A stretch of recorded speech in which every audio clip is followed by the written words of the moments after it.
মহাসড়কে পর্যাপ্ত নিরাপত্তা নিশ্চিত না করে চালকদের ওপর পয়েন্ট কাটার মতো কঠোর আইন চাপিয়ে দেওয়া সত্যিই একটি উদ্বেগের বিষয়। যখন একজন চালক সারাদিন জীবনের ঝুঁকি নিয়ে রাস্তায় থাকেন, তখন তাকে সহায়তার বদলে যদি কেবল শাস্তির ভয় দেখানো হয়, তবে তা মানসিক চাপের সৃষ্টি করে।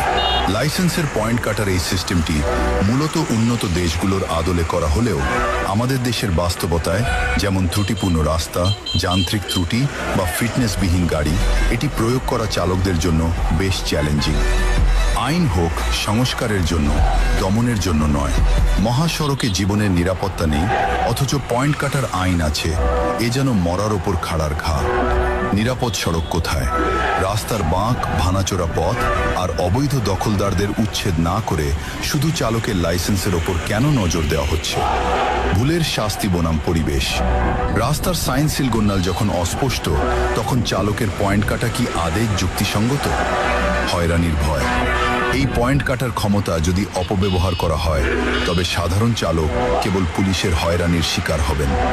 নিরাপত্তা দিন, তারপর আইন নিন। পয়েন্ট কাটা বন্ধ হোক, নিরাপদ সড়কের নিশ্চয়তা হোক। শ্রমিক মারার আইন নয়, চালকের জীবন রক্ষা হয় এমন আইন চাই। রাস্তা ঠিক নাই, নিরাপত্তা নাই, পয়েন্ট কাটার বিচার চাই। কিছু বাস্তব দাবি যা তোলা জরুরি। আইনের স্বচ্ছতা।